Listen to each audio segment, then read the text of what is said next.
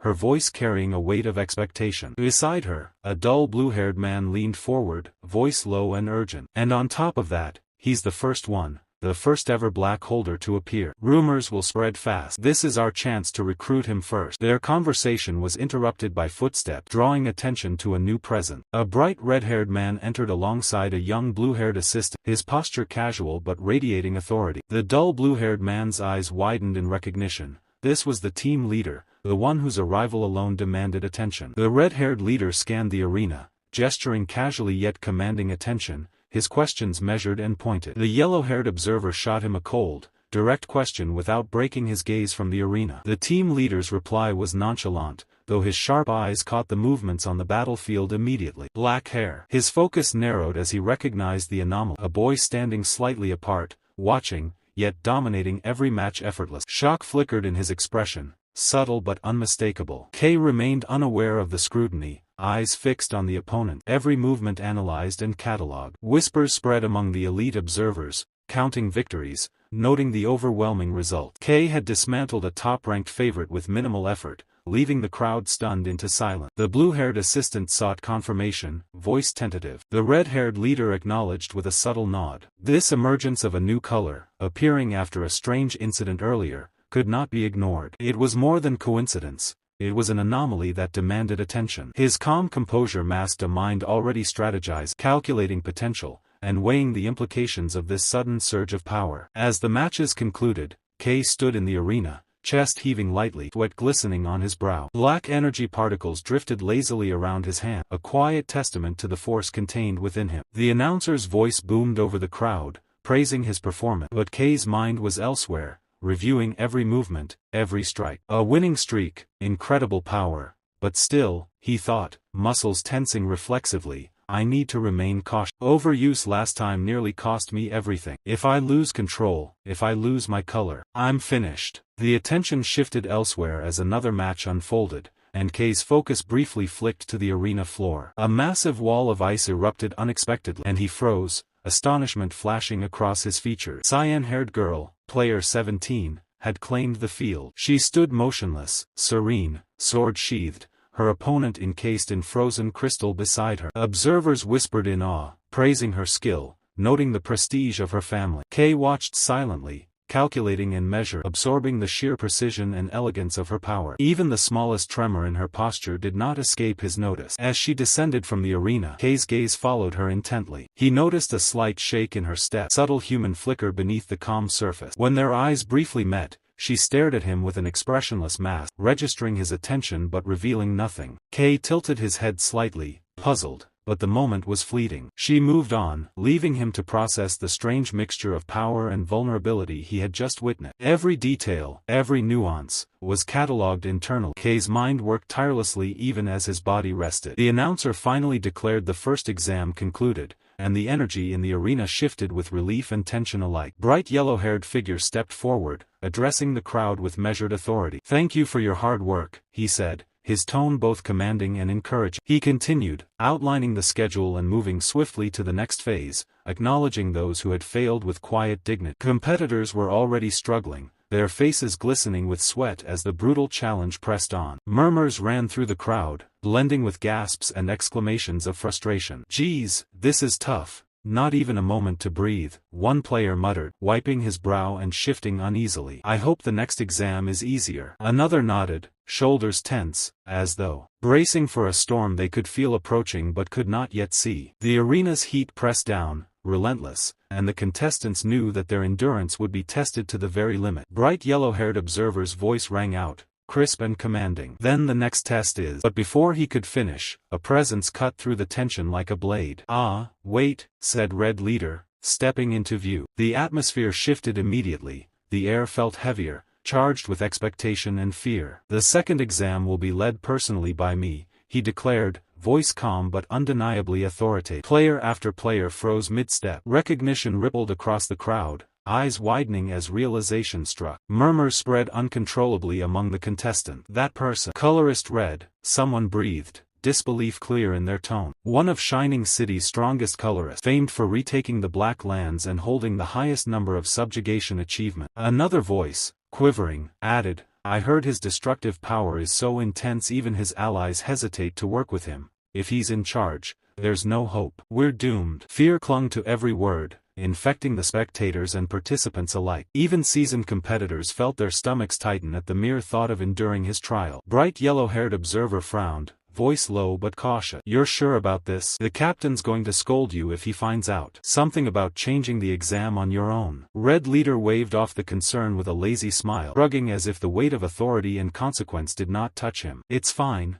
It's fine. I get nagged at every day anyway." The competitor's anxiety only deepened. "The test is simple," Red leader announced, sweeping his gaze over the trembling participant. "Just enduring." Crimson flames erupted from his hands like molten waves, spilling outward and radiating heat that pressed against skin, burned through clothing, and tested every ounce of resolve. The contestants gasped as the barrier expanded, encapsulating them in a suffocating sphere of fire. The oppressive heat roared around them, a living thing, daring anyone to resist. Every player understood instinctively, failure here meant humiliation, perhaps worse. Red leader's voice cut through the roar of flames, calm but edged with menace. "I recreated the environment of a region I once experienced. It'll get pretty hot. The Black Lands are full of extreme environments humans can barely survive. Compared to those, this is nothing more than a warm stove. Simple, right? Endure it, and you pass. Fail, and you never had the qualification to begin with." One dull-haired boy groaned, sweat streaking his face as he staggered. "Ho,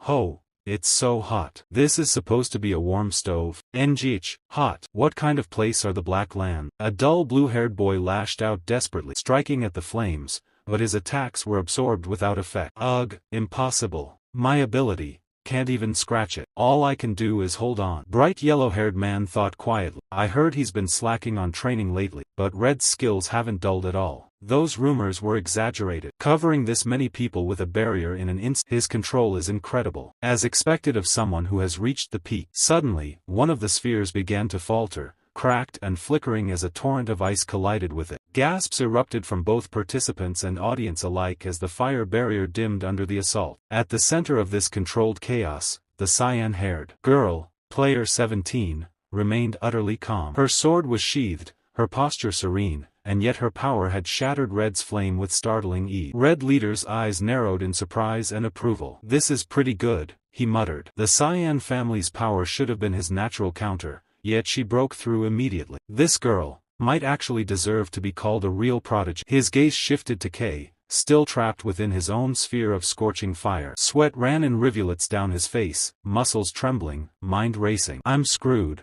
What do I do? I used too much color in the previous fight. If I'd paced myself differently. Damn it, the longer I hold on, the faster it drains. No, no, my color's leaking out." Panic gripped him, suffocating and sharp. "If I appear colorless in front of all these people, they'll treat me like a lab rat." Kay's eyes darted around, searching desperately. Then realization struck. Something to absorb. Come to think of it, this barrier itself is a color ability. Shouldn't it be possible? His hand touched the nearest flame, heat scorching his palm. "NGH, it's hot. No time to think. I'll find out by trying." The moment he acted, chaos erupted. His black energy flared, pulling in the red flame with force, not just from his sphere but from the surrounding spheres as well. Fire shot toward him like living threads, irresistibly drawn into his grasp. Within seconds, Kay had absorbed every flame, the red turning black as it merged seamlessly with his power. Red leader's eyes widened in disbelief before a slow, approving smile spread across his face. "Looks like we've got a real lunatic this time," he murmured. Bright yellow-haired observer could barely comprehend the scale of the feat. Other players stared, shocked, while Kay himself trembled, realizing too late the consequences of his daring action. "That wasn't supposed to happen. I messed up."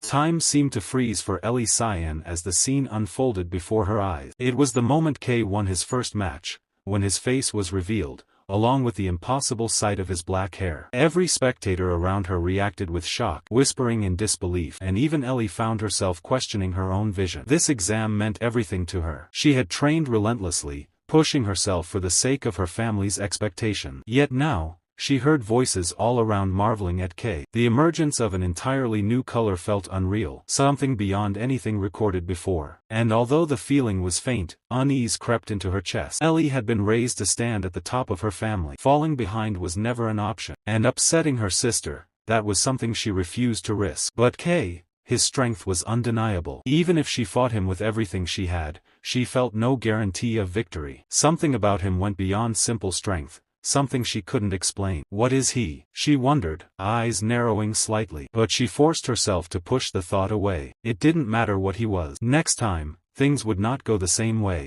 Down on the stage, Red Leader casually placed a hand on Kei's shoulder. He spoke with an unsettling cheerfulness, saying he couldn't hold back his curiosity and wanted to hear more about this black power in private, assuring Kei that he would respect his privacy. When Kei nervously asked about the exam, Red brushed it off with a grin and declared that Kei had passed. Kei's eyes widened. He couldn't believe it. Passed? Just like that? The thought hit him like lightning. Standing out had actually helped him. He was finally becoming a pioneer. Far above, the bright yellow-haired supervisor erupted in frustration, shouting at Red for ignoring the rule. The exam was still ongoing. Red simply waved it off, telling him not to shout so loudly. Laughing, he casually apologized and asked him to overlook it just this once. The supervisor turned back to the crowd, announcing that the exam had been interrupted due to unforeseen circumstances, but it would continue. Except for number 17, Ellie Cyan, who had broken out of the barrier on her own. She narrowed her eyes, turning just in time to see Red leading Kei out of the stadium, hand still resting on the boy's shoulder. The scene shifted as Red and Kei stepped out of the car in another location. Red told his assistant to wait, then walked ahead with Kei following him uneasily. The surroundings struck Kei instantly: ruined building, crumbled stone, a broken landscape. His heart pounded as memories surged. This is where I fell into the ink waste. Red called the place an ugly sight, explaining that an incident occurred here not long ago. Kei looked at him nervously but said nothing. Red continued. Two pioneers with existing colors had turned completely colorless. It was the first case in history. Witnesses claimed they had seen a massive creature, and not long after, Kei appeared, the first person ever recorded with black. It was a coincidence far too suspicious to ignore. A power that absorbed other colors, an ability that didn't belong to any known category. Kei stared downward, fighting to keep his expression neutral. Sweat beaded on his face. He understood something clearly now. The Red Leader had realized everything from the very beginning. Can I run? He wondered. No, impossible. Red was a hero among colorists, someone even veterans feared. But then Red laughed lightly, saying he was just testing his reaction. His real job was to understand what was happening in the region,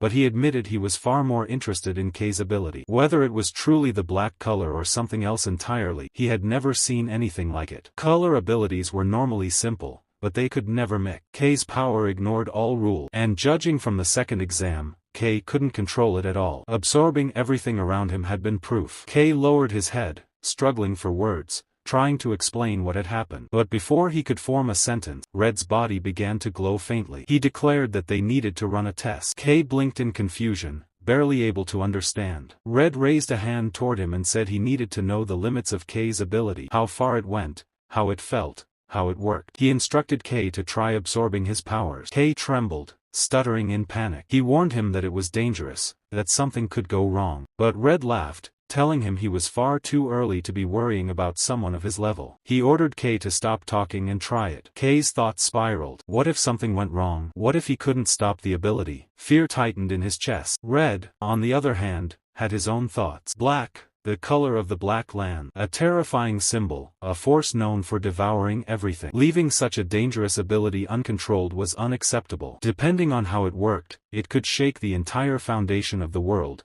These words echoed in Red Leader's mind. Kei, his nerves were steady now. He grabbed the Red Leader's outstretched hand tightly. His voice trembled despite his attempt to act brave, insisting that if something went wrong, it wouldn't be his fault. But the absorption had already started. Red's energy flowed violently into him, a stream of blazing red light rushing through his arm and straight into his core. Heat bloomed inside him, blinding, overwhelming, so scorching he felt as if he were sinking into molten lava. His breath escaped in short, shocked bursts. It felt like boiling magma tearing through every vein. So this is Red's color, the power of the one they call a hero, he thought, struck by both awe and terror. Meanwhile, the Red Leader remained strangely calm, showing no signs of weakening. His thoughts sharpened for a moment, it's sucking without pause, like it's starving. Maybe because it's still immature, strong people like Red can resist the absorption. And what we saw in the exam wasn't everything. I still don't even know how absorbed colors are supposed to be used. Red tilted his head slightly, not pain, but understanding. The energy being drawn into Kei was changing as it entered him,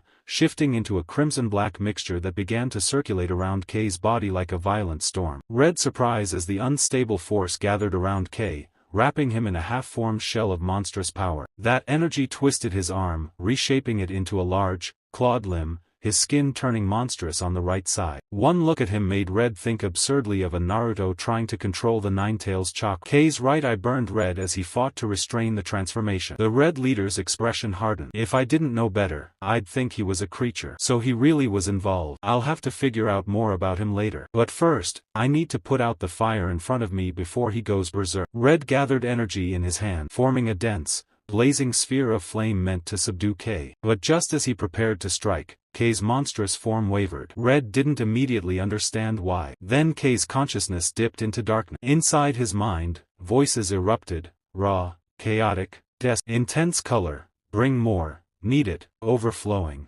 no reason to hold back, hot, want more, accept it, take it, wasteful, quiet, all this color, it's yours, bring more. The whispers pressed against him from every angle, flooding his senses with hunger and mad. Why do they keep appearing? The voices surged until K snapped, roaring back at them with everything he had. Shut up. His inner scream cut through the darkness. The crimson-black aura around him flickered violently, and then, slowly, began to fade. The corrupted energy evaporated into the air, leaving only K's collapsing, exhausted figure behind. He panted hard. K stared at his hand, trembling. Insane. I thought I was dead. Why did I go berserk out of nowhere? And right in front of a colorist. Fear crawled up his spine. He muttered that the sudden surge came from receiving far more power than expected, but at least the test seemed to be a success. Red let out a short, amused laugh. Even he looked impressed. If you want something, you have to take risks, Red thought silently. Then, with a nod, he announced the test was finished, and added one more thing. K froze. Red turned toward him, expression sharpening. He explained that he was the one assigned to investigate the recent incident,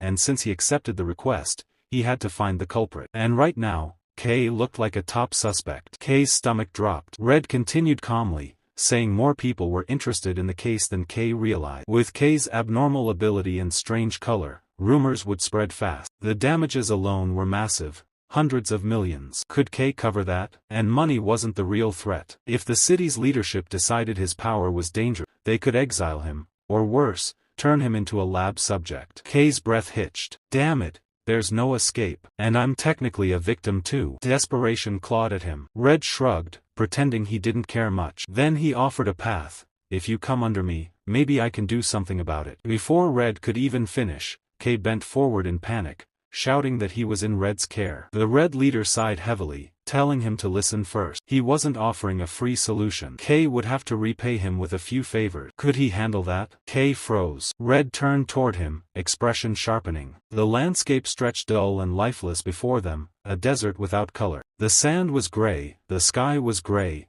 even the towering stone pillars looked as though they had been carved from ash. A black lizard-like creature crawled between the dunes, its head twitching at a sound only it could hear. A moment later, roaring wheels cut through the silence. A massive desert vehicle, part boat, part truck, burst forward, scattering the creature as it fled for its life. Inside the armored cabin, K sat by the window, staring out at the endless wasteland. He pressed a hand against the glass, eyes widening. I've never come this far before. Is this really my first step as a pioneer? The words pulsed in his mind like a heartbeat. A sharp voice dragged him back to reality. Dale leaned forward, irritation in every syllable. He told K to stop fidgeting, to just sit still, that his nervousness was driving him mad. K sighed, annoyed but not angry, and turned away from him. Across the cabin, Ellie sat in calm silence, hands folded, perfectly balanced between ice and fire. K breathed slowly, grounding himself. Real pioneer work, this is what I want. He glanced at the two beside him. We're team members now. Is this really happening? His thoughts drifted backward to the day Red approached him. The crimson-haired leader had stood with arms crossed, asking if K wanted to join the exploration. K had been confused. He asked again, unsure he heard right. Red replied casually, saying he already had a spot picked out in the unexplored zone, and K was the one he needed. K's expression had turned helpless, eyes wide with disbelief. But Red just laughed. He told K not to look like that, not to worry. He wouldn't be going alone. All the new recruits would join. K was simply one of them. Red had walked to the door of his car, opening it without breaking stride. He told K that the Corps would announce the expedition soon. K had stood there frozen, unable to form a reply. Red looked at him once more, tone firm. Details would come later. K only needed to show up on time and at the correct location. K remembered staring at him wordlessly, still unsure, as Red disappeared into the vehicle. The present returned. Inside the moving truck, K glanced at Ellie and Dale across from him. When I boarded, they were already here. Red's interference messed up the exam, so everyone got another chance. That's how all the strong ones passed, and top scorer Ellie asked to join Red's team herself. Dale's frustration crackled like static. He glared at K, complaining about the humiliation he suffered in their match, swearing he had only been caught off guard. He promised that next time, luck wouldn't save K,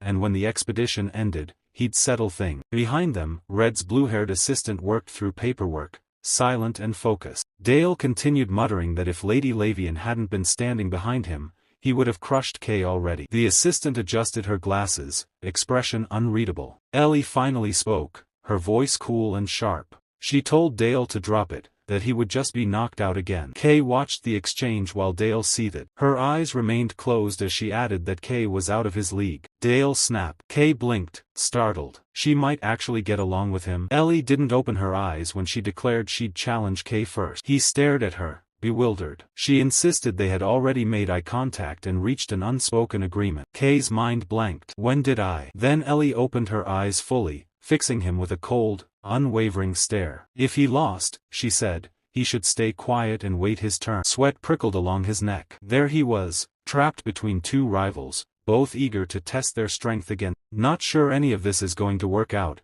he thought, trying not to breathe too loudly. The vehicle glided over the gray sands like a ship on water. Ahead, an illuminated structure rose from the horizon, a city hidden in the waste. The gate of the truck opened with a hiss. They stepped outside into a bustling settlement. Colorless workers moved through supply lines, unloading crates and machines. K stared at them, marveling at the order of it all. So this is the Dawn Pioneer Outpost. He remembered venturing into the Black Land before, always alone, never like. The scale of the S-Class Corps staggered him. Resources, equipment, planning, nothing like the solo preparations he knew. A finger tapped his shoulder. K jolted, spinning around. It was Mari. He called her name with relief. She grinned, saying she had to be here for his first mission. From her collar, Nero poked its head out, chirping cheerfully. The little creature leapt into K's hand. He held it gently, as if it were a child. Nero's eyes shone with joy. K thanked Mari for taking care of it. She waved it off, saying Nero was family too. Then she hefted a hammer in one hand and a wrench in the other. Joining the Corps expedition was a gift, her mechanical skills were needed, and the experience would be priceless. A powerful voice called out across the courtyard, ordering everyone to assemble. K and Mari looked toward the expedition leader as he announced that they would soon enter the Black Land. K handed Nero back to Mari, asking her to take care of it. She nodded confidently. Nero clung to her shirt, and she reminded K not to do anything reckless. He turned toward the staging area, lifting a hand in farewell. Mari called after him as he walked. Nero tried reach toward K, wanting to follow. Nero squirmed in Mari's palms, tail flicking restlessly. Mari tightened her grip gently. Okay, Nero, don't be sad, she whispered, trying to calm the small creature. But Nero twisted, slipped free, and launched itself in a sudden leap. Mari gasped, reaching to catch it. Hey, stop. The little body flew past her hand and landed directly in K's shadow like a diver plunging into water. The impact left nothing, no fur, no movement, no trace. Nero simply vanished, swallowed by darkness at K's feet. Mari froze, wide-eyed. That shouldn't have been possible. What's going on? K, hold up. But he was already too far away to hear, walking with his squad toward briefing. Her hands trembled as she stared at the ground where Nero had disappeared. She swallowed, trying to steady herself. It's no big deal, right? But the uncertainty clawed at her. The scene shifted to the expedition stage. Combat squads gathered beneath temporary floodlight. An orange-haired pioneer, Arancha, stepped forward and raised her voice. Get ready, we're heading into the Black Land. She held her spear high, the metal flickering under the lamp. Safety always comes first on every mission. Scouts reported unknown dangerous creatures in Area 21. An A-rank corpse was found there. It's extremely dangerous. Stay sharp. A dull blue-haired staffer rushed toward her. Lady Arancha. She turned, irritated. What is it? He pointed to the tablet in his hand. Chief Red took the new recruits. he left their assigned formation without permission. Arancha's eyes flew open. What? For real? The man gulped. Yes, it's true. Arancha's in charge of the site now. She dragged both hands through her hair and groaned. Sigh. That guy again. She looked at her senior staff. Just bring the rookies back safe. Another voice from the control booth called out, Chief, looks like this expedition team is heading somewhere else. Arancha's jaw clenched. She knew only one person would ignore protocol this boldly. Deep into the Black Land, the world darkened into a cavern of stone pillars terrain. The entrance swallowed the light behind them. Chief Red walked ahead, faint red aura glowing around his shoulders like a slow-burning flame. Kay, Dale, and Ellie followed cautiously, eyes adjusting to the gloom. Kay raised his voice. Is this really safe? Red glanced back casually. Our destination's different. Plus, it's all rookies together. Kay turned to Dale. Why are you two tagging along? I heard Chief Red only meant to bring me. Dale clicked his tongue in irritation. Like I'd fall behind someone like you. Ellie spoke without lifting her gaze. Chief Red's training isn't something anyone gets. No way I'm letting you have it to yourself. Red shrugged. Never planned to hand-feed anyone. But with me here, you won't get seriously hurt. Dale scowled. Kay blinked. Red's aura pulsed, lighting the narrow corridor. I'm on this team, after all. Enough talking, move. The cavern opened wider, and they crossed into the true Black Land. Red lit his lantern, harsh yellow, stabbed through the shadows. Black creatures stirred and swarmed like void-born insects responding to flame. The first attack came fast. A shark-shaped creature lunged from the dark. Ellie moved quicker. Ice danced along her blade, cutting the beast in a single clean arc. Frost traced across its body before it fell apart. Her breath steadied. So this is the Black Land. Every step felt heavier, every sound too close. The place suffocates. Creatures keep coming. A real fight is nothing like training. Don't waste energy. She sheathed her weapon and glanced at Kay. He was gripping a creature mid-charge with his bare hand. Gotta move smarter, at least I won't fall behind Kay. She blinked twice, stunned. Barehanded? By the way, Kay, she asked, voice low, why don't you use a spoit? He turned. I don't have one. They're way too expensive. I figured I could do without. Dale and Ellie both froze. What? Ellie shouted. You've never used one. Dale's knuckles tightened around his sheathed sword. His thoughts spiraled. A spoit is mandatory for pioneers. You mix colors into it to defeat creatures. Kay crushed many monsters before them, black dust fading from his fingers. And he took one down barehanded. Dale swallowed hard. Kay walked ahead calmly, unaware of the blaze behind him. I went up against a guy who doesn't even use a spoit, and couldn't scratch him. Rage leaked through his jaw as he grit his teeth. Kay, someday I'll crush you with my own hands. Red followed them at the rear, lantern in hand. He watched the rising tension with interest. Heh, not bad. Takes two geniuses to get fired up like this. His smile widened. Things are gonna get way more interesting, he said. Come on, we're almost there. Push a little more. Let's finish fast and go celebrate. All the monsters lay scattered across the dead soil, their bodies soaked with streaks of green and blue. The air smelled like iron and rotten dye. Red ordered the team to take a short break. His tone was steady, but the warning was sharp. No one was to relax too much. Their real mission had not even begun. They had 10 minutes to recover before moving out. Gale stared down at his own hands, shocked at how much color he had already burned through. His palms shook, still pulsing with the faint residue of combat. Ink evaporated from his fingertips like steam. Kay watched him quietly, then noticed the man lifting a vial to his lips. Gale drank it in one breath. Kay wondered if the ink was personal grade, a rare alchemical ink made specifically for an individual. It restored color and vitality, and every pioneer carried it like medicine. Kay had only heard rumors about how expensive it was. Seeing Gale and Ellie use it so casually stirred jealousy, but Kay forced the thought aside. Ellie asked Kay what he is doing. Kay stretched his hand toward one of the fallen monsters. The Ellie snapped at him, asking what he thought he was doing, but her words died halfway. The creatures they had killed vanished all at once, swallowed whole.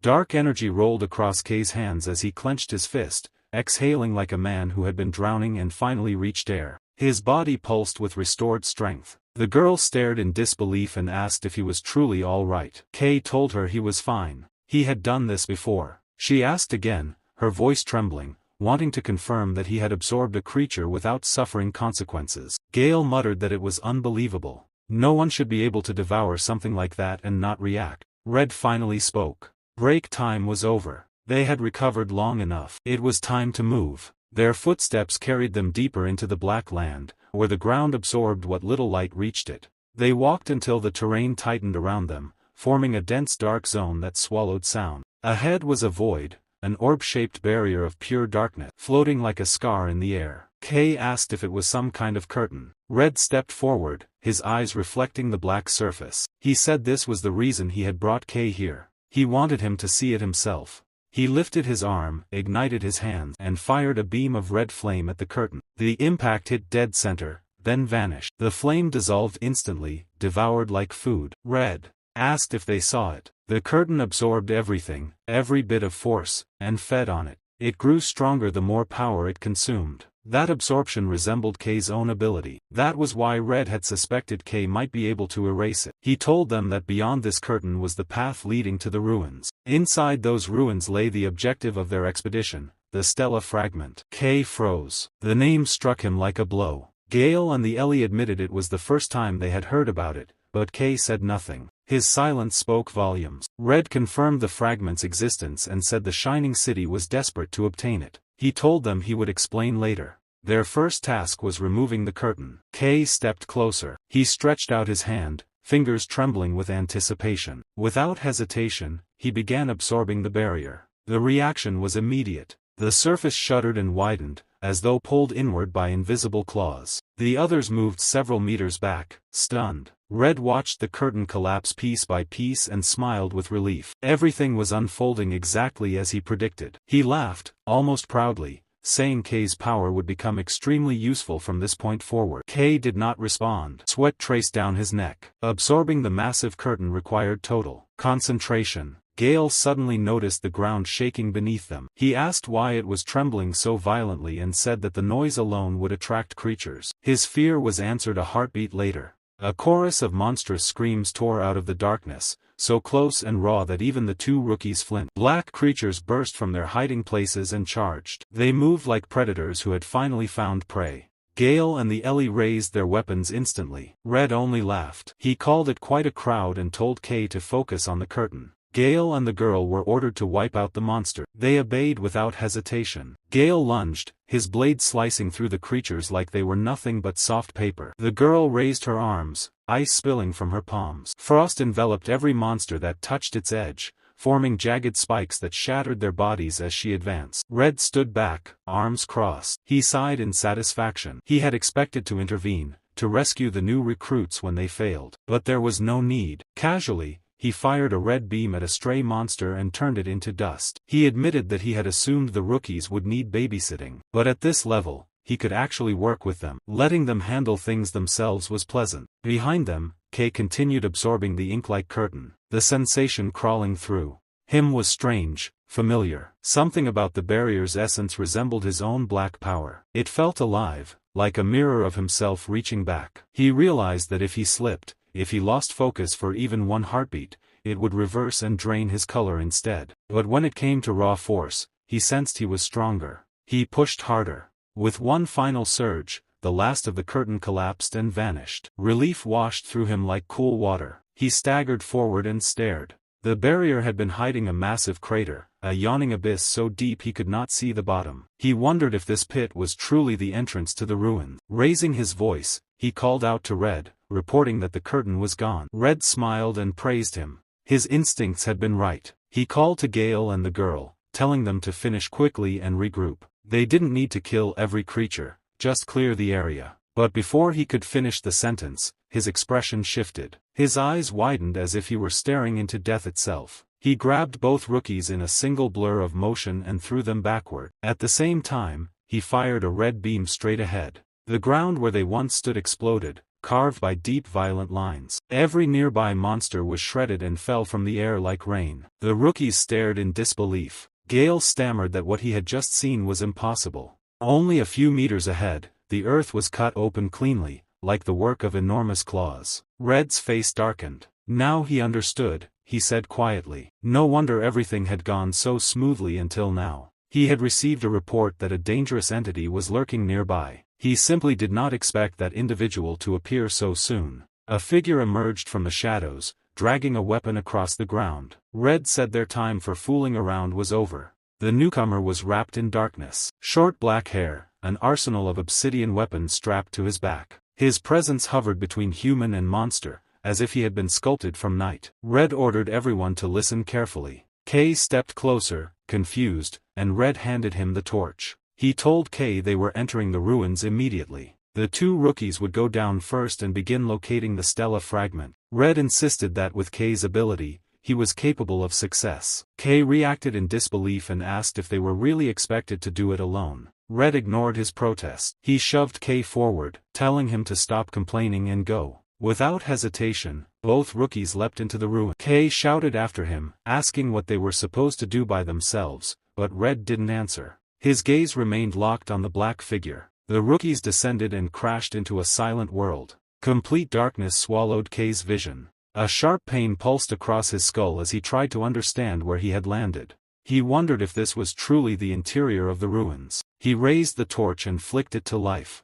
The light spread, and what it revealed made his breath catch. Towers loomed around him, broken skyscrapers, shattered windows, jagged beams of metal. Debris stretched endlessly into the shadows. Kay looked down at the ruins beneath him. Broken houses, twisted beams, and shattered debris stretched endlessly. Each fragment whispered of a world long buried, of lives erased. It was hard to believe that a place like this could exist underground. The air was thick with dust, carrying the scent of old stone and decay. Kay's mind raced, trying to comprehend the scale of it, when voices echoed faintly through the darkness. One complained about the light, or lack thereof, while another scolded them to stop whining and head toward a faintly glowing area ahead.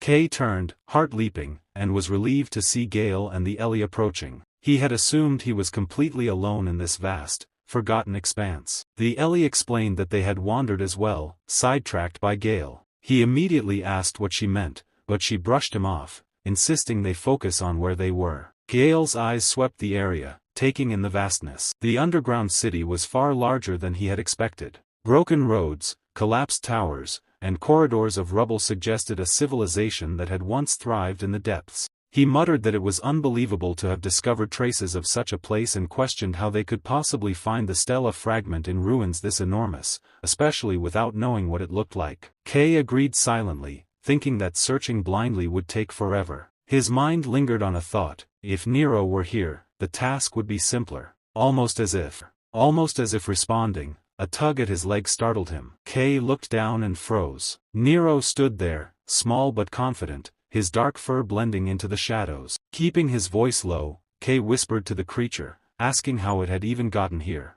The Ellie noticed Kay speaking to something and tilted her head, asking if it was a creature. Kay hesitated, realizing he had been caught. Excuses wouldn't work. But then he considered, this might be the right moment. Nero could no longer remain hidden. Soon, as a pioneer, everyone would know of him. If Nero could help them, revealing him now might be the best choice. He called both Gale and the girl over. I have a way to find the Stella fragment quickly, he said, explaining everything that had happened so far. Gale stared at Nero, disbelief etched on his face. This tiny thing is the one you've been secretly taking care of? The one that will lead us to the Stella fragment? He asked. Kay nodded, assuring him it would find it in no time. Gale scoffed. Stop talking nonsense. If a creature like that existed, there's no way I wouldn't know about it. Kay insisted, but Gale refused to believe him. Finally, Kay gave up on arguing. He called Nero forward and announced that they would show Gale exactly what the creature could do. Nero leapt from the girl's hands, spinning in the air like a miniature black hole before transforming into a glowing white orb.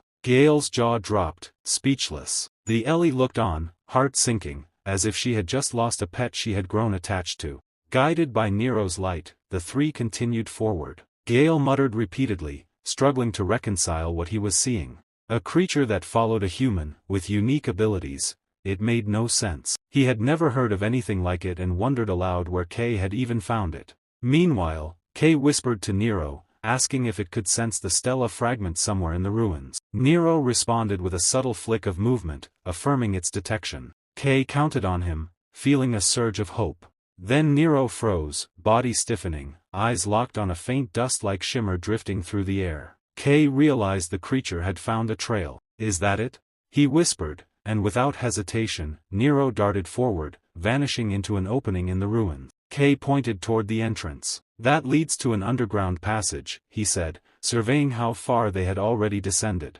He sighed, thinking about how much deeper they still had to go. Gale, noticing the hesitation, asked mockingly, "What are you waiting for? Scared?" Kay shot back instantly, "I never said I was scared," and stepped forward, determination in his voice. Inside, the space resembled an abandoned underground headquarters. The Ellie marveled at its size, remarking it was much larger than she expected. Kay's curiosity piqued as he pondered what the facility had once been used for. Following Nero's lead, he noticed the creature floating toward a sealed wall. Kay's heart raced. Nero had found something important. Before he could reach the seal, a tremendous impact shook the ground nearby. Stone fragments exploded outward. Kay froze. A massive shadow approached, each step cracking the earth beneath. Gale whispered, "Nero definitely found something," though the unease in his voice betrayed his concern. All three stared in disbelief as a gigantic iron construct emerged from the darkness. It was an enormous robot, unlike any living creature they had faced. Ancient, mechanical, imposing. Its eyes gleamed faintly as it activated, scanning the intruders. The machine's gaze swept the Ellie first. #81DF4, it announced. Gale followed, identified as #7D9C7. Then it turned toward Kay.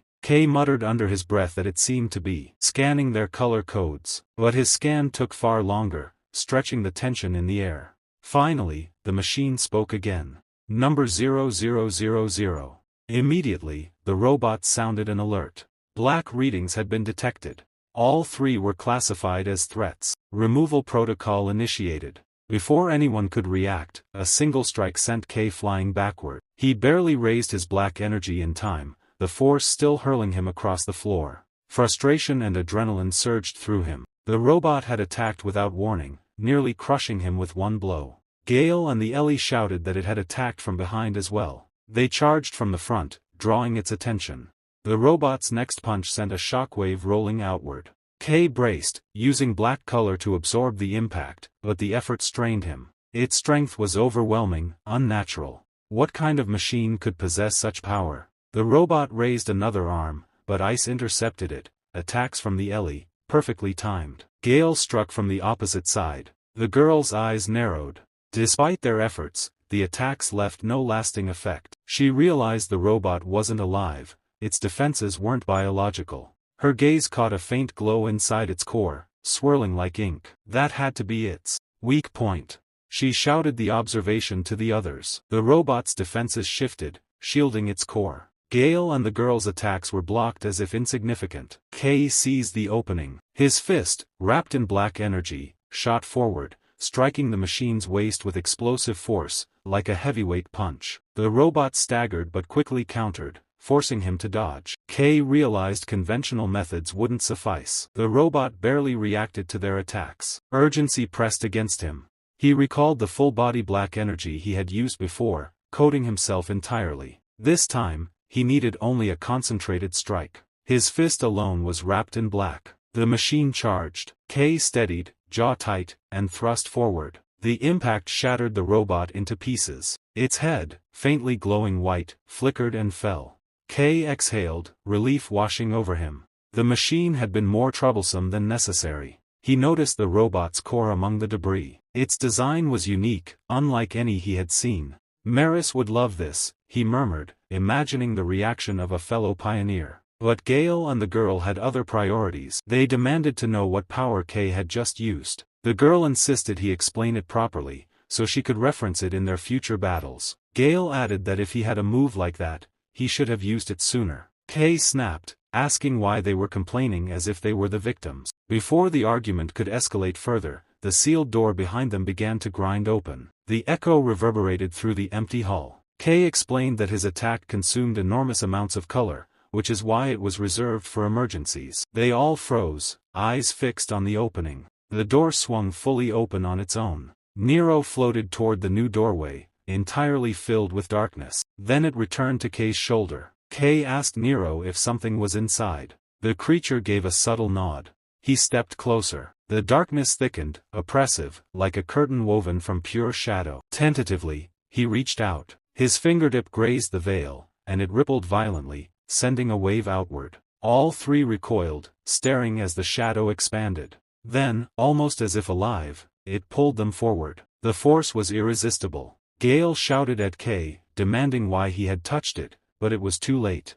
The pull intensified, dragging all three into the gate. Inside, the world was consumed by pure black. Gale muttered angrily, "What kind of situation have we fallen into now?" The Ellie cried out, unable to see anything, asking if everyone was all right. Gale's hands roamed his body, then froze. He touched his arm, his chest, and looked down in disbelief. His color, completely erased. The Ellie saw the same thing. She had become entirely white. Only Kay remained unaffected, cloaked in black, standing silently in the oppressive darkness. Far from the buried underground ruins, a lone scorpion crawled across the cracked wasteland, its segmented body glinting faintly beneath the sun. In the distance, a magnificent city shimmered like a jewel against the desolation. Towers of polished stone reflected light across the barren plains, standing as humanity's defiant answer to the hostile world beyond its walls. Within that radiant city rose the Eastern Government Office, an imposing structure that radiated authority. Inside one of its upper chambers, the calm atmosphere shattered under the thunder of an enraged voice. A large, broad-framed official known simply as the chief slammed his hand against the desk, his expression twisted with fury. "Have you located him yet?" he barked. A subordinate stood rigidly before him, visibly shaken. Swallowing hard, the man reported that the individual in question was currently on an exploration mission, accompanied by the colorist known as Red. Lowering his head, the subordinate added that the boy had personally requested that the government refrain from interference. The chief's anger flared instantly. "Black," he snarled, as though the word itself tasted foul. "That cursed color." He paced the room, fists clenched. He could not believe Red,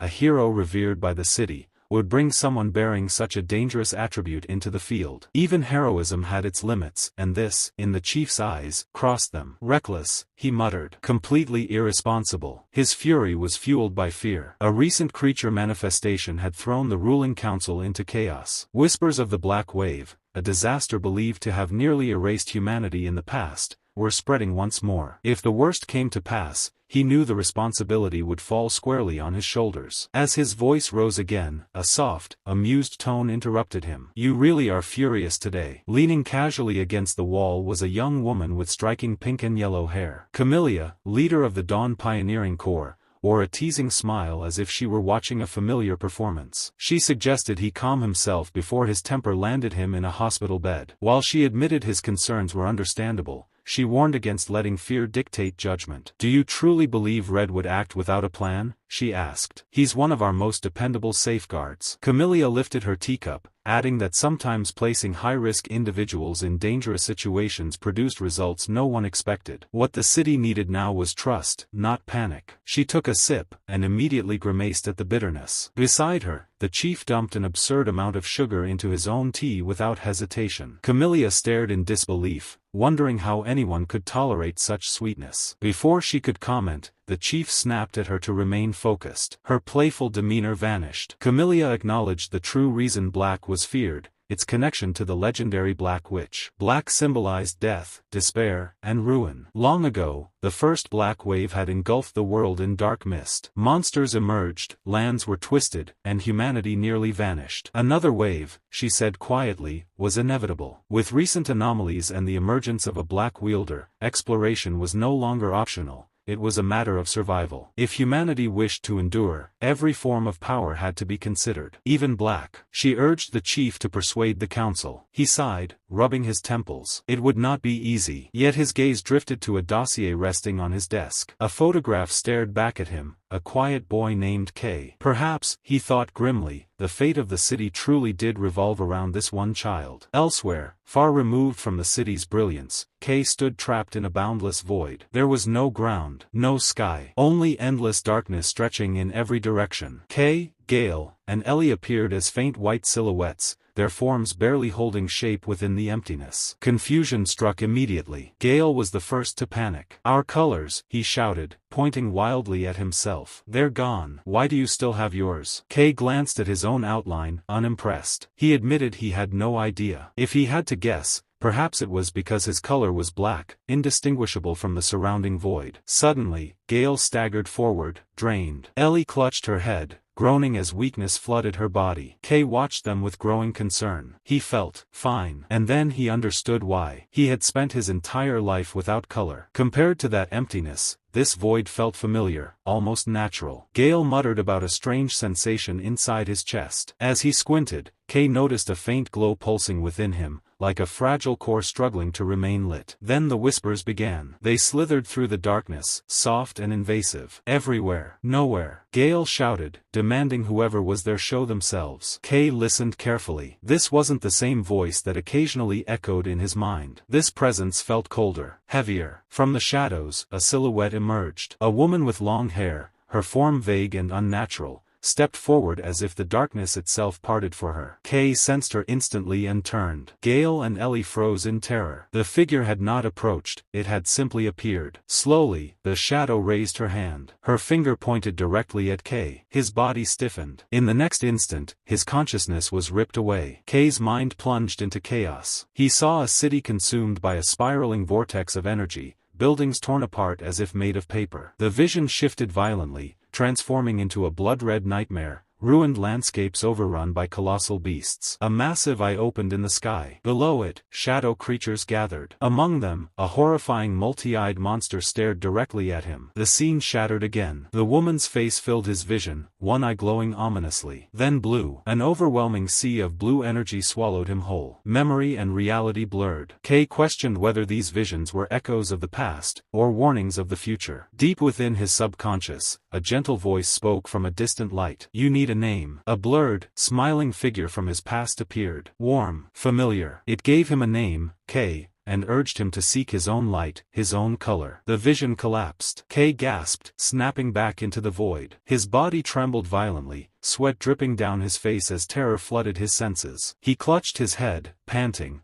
cursing the cruelty of these memories forcing their way into his mind. As the images faded, a single name lingered. Rumiel. Kay frowned in confusion. He didn't know who that was, or why the name felt important. Before he could think further, Gale screamed. The swordsman had lost himself entirely, swinging his blade at invisible enemies, roaring in madness. His attacks came dangerously close to Ellie, who cowered on the ground, begging him to stop. Gale's eyes had darkened completely, blood leaking from them as the void consumed his sanity. Ellie suffered no less. Black tears streamed down her face as she whispered apologies to her sister, trapped in a nightmare of her own past. Kay watched, heart heavy. This space was breaking them, and if they didn't escape soon, it would break him too. Dark tears slid down Ellie's cheeks, thick and unnatural, staining her trembling hands as she clutched her head. Her lips moved endlessly in apology, words meant for a sister who was not there. The memory trapped her was clearly tearing her apart from the inside. Kay watched helplessly. His chest tightened as he realized the truth. This place was not simply hostile. It was actively breaking them. The unseen presence, the endless darkness, the whispers buried deep in the void, all of it was eroding their minds. If they stayed any longer, they would not leave as themselves. They had to escape. Immediately. Just as Kay steeled his resolve, a familiar sharp sound cut through the oppressive silence. Kay's head snapped upward. A small, glowing white shape burst through the darkness, fluttering toward him like a falling star brought to life. Relief washed over him as recognition set in. Nero. The floating cat circled him rapidly, its body radiating gentle light. Kay let out a breath he hadn't realized he was holding and asked if Nero was all right. The cat didn't answer verbally. Instead, it darted back and forth, gesturing urgently toward the distance. Kay followed the direction of its movement. Something was there. Nero shot off ahead, leaving behind a thin trail of pale light cutting through the void. Kay hesitated only a second before preparing to follow, but then he stopped. Behind him, Gale was still swinging his sword wildly, his movements erratic and violent. Ellie remained curled on the ground, shaking uncontrollably beneath the shadow of Gale's blade. Kay clenched his fists. He couldn't abandon them. Turning back to Nero, Kay asked if it could help them. The cat paused midair for a heartbeat, then responded. A blinding surge of white light exploded outward from Nero's body, flooding the darkness like a cleansing wave. The light engulfed Gale and Ellie completely. Within it, black mist peeled away from their bodies,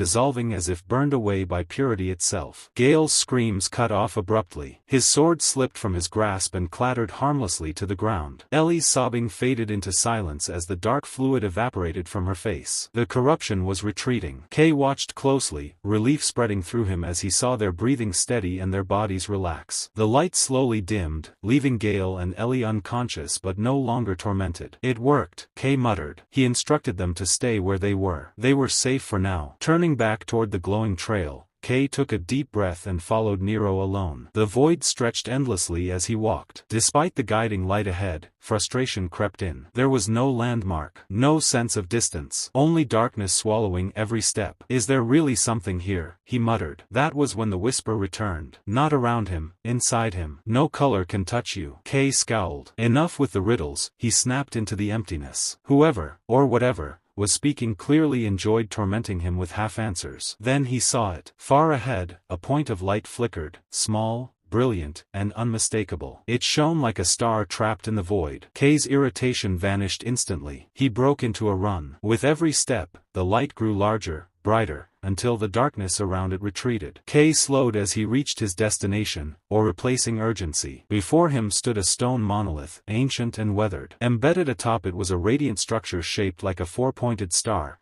glowing with overwhelming intensity. The stela fragment, Kay breathed. Holy energy poured from it in waves. Its form and color were unlike any fragment he had seen before, its light layered and complex, as if no two fragments were meant to be the same. Not wanting to risk more interference from the void, Kay climbed the stone mound and reached out. The moment his fingers touched the glowing core, the fragment reacted violently. Light spiraled outward, and a torrent of energy surged straight into his arm. Kay cried out as his body lit up, power flooding his veins without warning. His absorption ability had activated on its own, again. Not now, he thought frantically. The surge lasted only seconds, but it left him shaken. As the energy settled, the oppressive weight of the void began to crumble. The darkness peeled away, dissolving like smoke in sunlight. The black space shattered. Reality reassembled itself around him. Kay found himself standing in the center of a vast graystone chamber, ancient walls stretching high above. He stared at his glowing hands, confirming the void was gone. The Black Lands, he thought grimly, never played by rules. Behind him,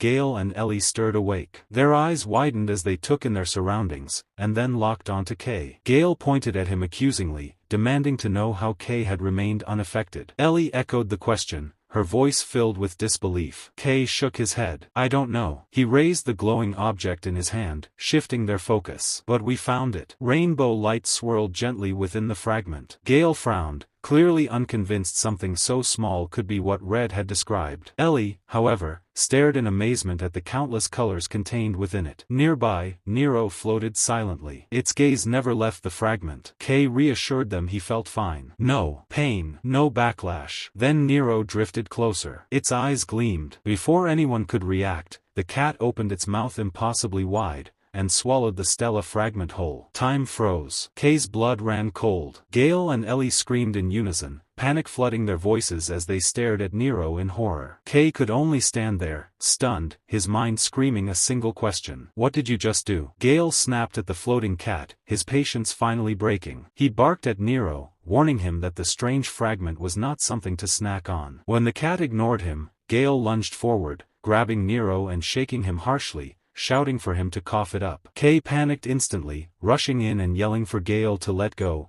demanding he stop manhandling the cat. Before the argument could escalate further, sharp cracking sounds echoed through the chamber. Fractures crawled across the walls and ceiling like spiderwebs. Gale clenched his teeth and muttered bitterly that after everything they had gone through, this was how it would all end. The structure began to give way. Realizing the danger too late to argue, Gale shouted for everyone to move. Kay scooped Nero into her arms, and together with Ellie and Gale, they sprinted as chunks of stone crashed down behind them. The ground shook violently as the room collapsed inward. They barely made it into the corridor, stumbling into the hallway just as the entrance caved in behind them. Elsewhere, a separate team of pioneers stood before the enormous corpse of a fallen monster. Arantia crouched near a deep gouge carved into the earth. Her fingers hovered above the mark as she studied it closely, unease flickering across her face. A man with blue hair stepped closer, asking if she had discovered something troubling. Without looking up, Arantxa confirmed his fears. Her voice was tight as she stated that the madman had returned. She explained that the traces belonged to a humanoid entity known as the Sword Demon,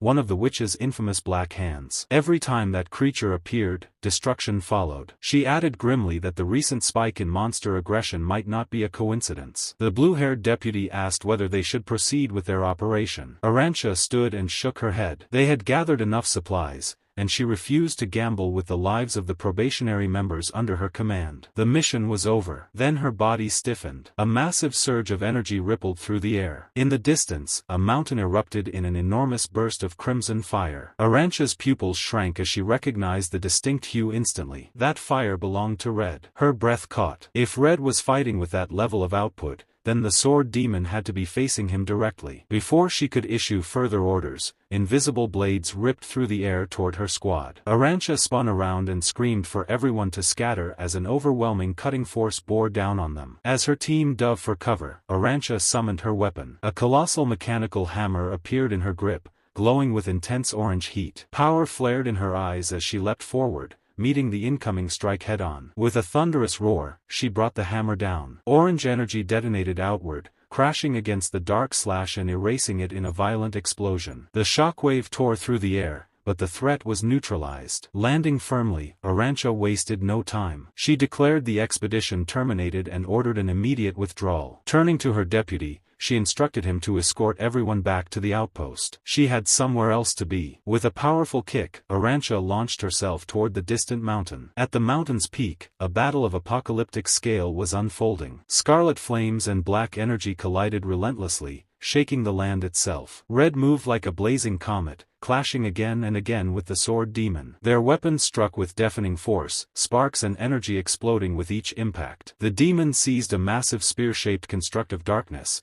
its single white eye burning as it locked onto Red. With a furious howl, it hurled the spiraling mass of shadow forward. Red planted his feet and absorbed the strike, redirecting the force with a precise motion and sending the attack skidding aside. The Sword Demon pressed on, summoning a blade of pure shadow and launching another savage assault. Red focused entirely on defense, blocking and deflecting each strike with measured control. Then the demon hesitated. Heat surged beneath its feet. A towering pillar of red fire erupted from the ground, engulfing the battlefield. The Sword Demon leapt back at the last moment, narrowly avoiding the inferno. Flames roared skyward as the creature stared through the blaze, its glowing eye fixed on Red. A voice rang out from above, praising Red's trap. Arantxa descended like a meteor, her massive hammer raised high. She shouted a challenge at the Sword Demon, daring it to dodge her strike. A feral grin spread across her face as she taunted the enemy, ready to bring the fight to another level. Arantxa brought her hammer down with overwhelming force. The strike released a violent burst of orange light that rippled outward like a tidal wave. The Sword Demon was caught completely off guard, smashed into the ground before it could react. The earth buckled beneath the impact. As dust and shattered stone settled, Arantxa touched down lightly, her grip steady. Red turned toward her, calm as ever, and remarked that she had taken her time. She laughed dryly, claiming she nearly died getting there,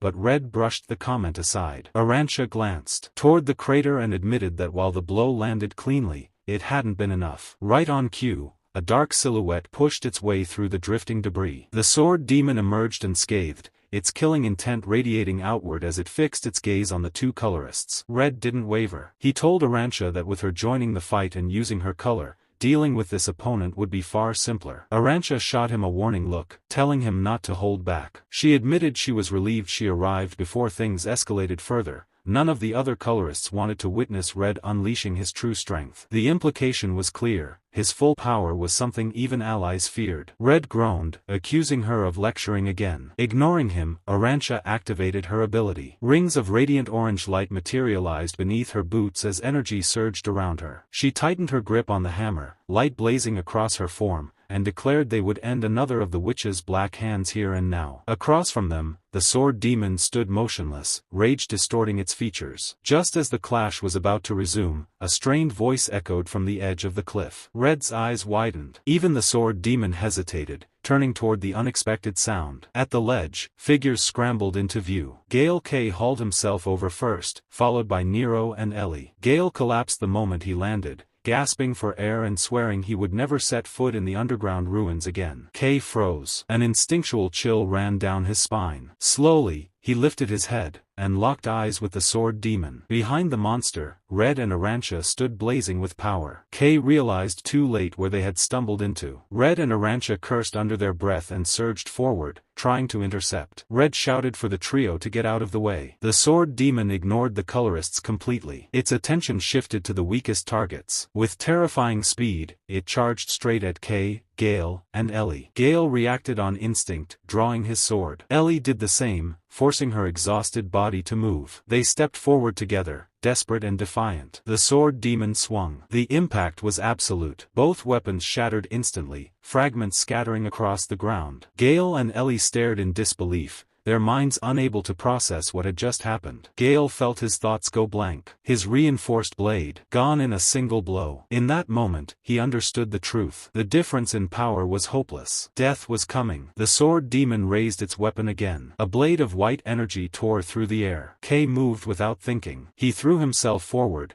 placing his body between the attack and his teammates. The strike severed his left hand cleanly. Pain exploded through him. Kay bit down hard, forcing himself not to scream. Ellie cried out his name. Gale shouted in horror as the sword demon loomed over them. Kay collapsed backward, blood pouring from the wound. The monster advanced. It smashed Gale aside with a brutal knee strike, then seized Ellie by the throat, lifting her from the ground. She gasped helplessly as he used her body as a shield. Red and Arancha arrived, but stopped short. They couldn't strike. With Ellie in his grasp, the sword demon ordered them to stand down. He demanded a clear escape path and warned them not to follow. Then he demanded the key. The colorist stiffened. Red narrowed his eyes, trying to understand. Arancha shouted back, demanding to know what key he was talking about, fury shaking her voice as she cursed him. The standoff tightened. Nearby, Kay lay face down, blood pooling beneath him. Nero hovered frantically above, crying out. Then Kay's remaining hand twitched. The sword demon continued issuing threats, tightening his grip on Ellie. From the ground, something began to rise. Kay pushed himself upright. A suffocating presence flooded the battlefield. The sword demon felt it and turned sharply, confusion flickering across his single glowing eye. He stared at Kay, unable to comprehend what he was witnessing. Kay stood fully. Shadows swallowed his face as black energy erupted around his body. The darkness coiled violently around his severed wrist. Before anyone could react, the energy condensed, shaping itself into flesh. A new arm formed, entirely forged from black power. Kay lifted his head, and the battlefield fell silent. The sword demon froze, disbelief etched across his twisted features. By all logic, the human before him should have collapsed. Yet Kay stood upright once more, alive after an injury that should have ended him. A suffocating pressure rolled outward. The demon turned sharply, his instincts screaming danger. His voice trembled as he demanded to know why a mere human carried the power of black. From the ground, Kay rose slowly. Dark currents spiraled around his body, thick and violent, swallowing the light. The shadow gathered at the stump of his severed wrist, compressing and reshaping itself. Before anyone could blink, fingers formed,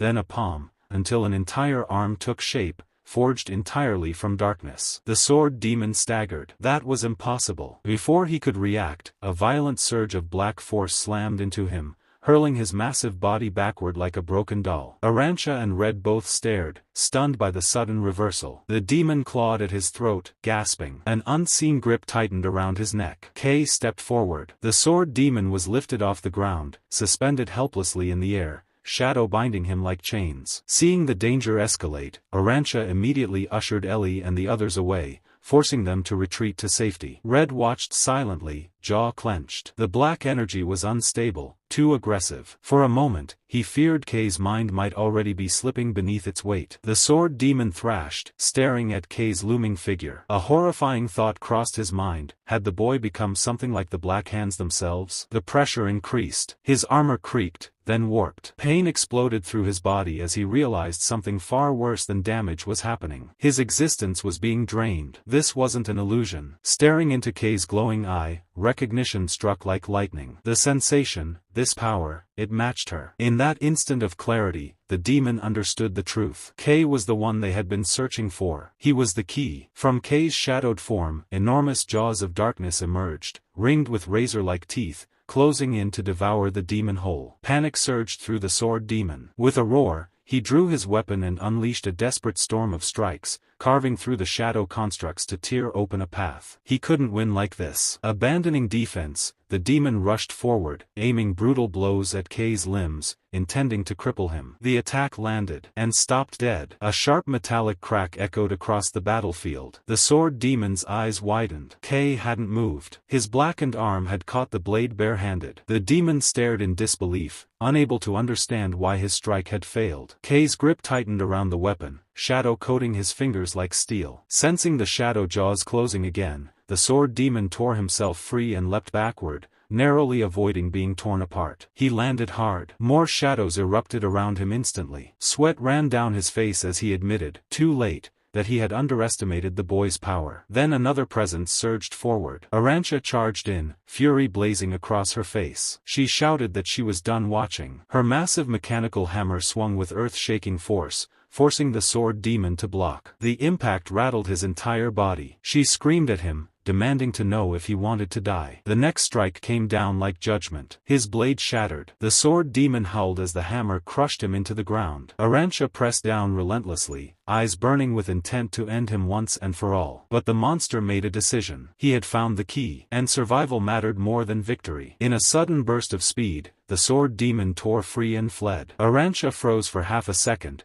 then erupted in rage, screaming after him for daring to escape after the destruction he had caused. When she saw the direction he was heading, panic cut through her fury. She shouted for Red to stop him before he reached the depths. The fleeing demon halted abruptly. A voice echoed ahead. Colorless Red stood in his path. His eyes glowed crimson as he calmly asked where the monster thought he was going. Red raised his sword. Scarlet fire crawled along the blade as he poured his color into it. He unleashed his ultimate art, a single downward slash. The strike was instantaneous. The sword demon's left arm was severed cleanly, spinning through the air as a massive fissure ripped open the ground behind him. The demon screamed, clutching his ruined shoulder, shock freezing his body as blood poured freely. The battlefield fell silent once more. The sword demon stared at his severed arm, dread flooding his single glowing eye. The energy burning through the wound was unmistakable. Chroma. Before he could curse properly, crimson pressure surged again. Colorless Red moved like a blazing comet, closing the distance in an instant. His expression was cold, murderous. He reminded the creature of his earlier words, that this would be a proper battle. With fury blazing in his gaze, Red declared he would send the demon to join the rest of his fallen kind. What followed was merciless. Scarlet blades of energy tore through the air in rapid succession,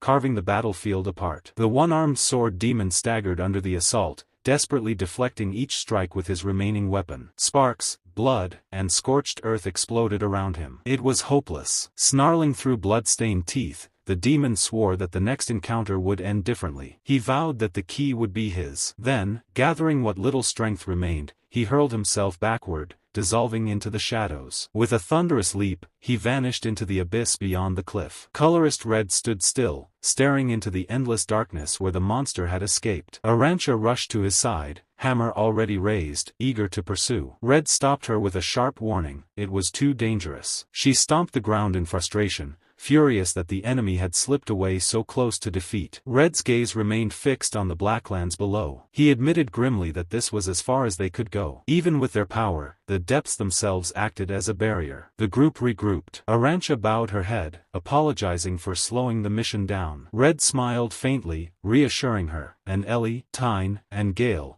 that their survival mattered more than anything else. Then his expression hardened. He looked past them. What about him? All eyes turned to Kei. He stood motionless, swallowed by writhing black shadows. His body was barely visible beneath the dense aura, and Red couldn't tell if the boy was even aware anymore. What shocked him most was how the darkness beneath their feet was flowing into Kei. Red had expected danger. He had not expected this. As the echoes of battle faded, the oppressive black energy began to thin. The shadows peeled away from Kei's form like smoke dispersing in the wind. The team watched in tense silence. Arancha took a nervous step forward, but Red raised a hand, signaling her to wait. Kei swayed. His eyes rolled back. Then his body gave out. He collapsed face first into the ground. No one spoke. They stood over him, staring at the unconscious boy who had wielded power rivaling monsters from legend, each of them silently questioning what, or who, he truly was. Far away, deep within the darkness, the sword demon staggered forward, clutching his bleeding shoulder. Pain racked his body as he cursed under his breath. Black energy churned. Slowly, grotesquely, his severed arm began to reform. Before he could steady himself, laughter echoed through the void. A mocking voice asked if he had been beaten senseless. Two figures emerged from the shadows, girls with green and black hair, their presence splitting into multiple overlapping forms. Viper. They circled him, grinning, openly teasing his battered state. They demanded to know who could possibly injure someone of his rank. One of them crouched, brushing her fingers across the scorched ground. Her eyes gleamed as she recognized the traces of overwhelming red heat. Colorless red. She laughed, calling it a miracle that the demon had survived such a fight. Irritated, the sword demon snapped at them to leave him alone. Viper didn't care. She casually remarked that while the red human was terrifyingly powerful, his style burned through his own life force,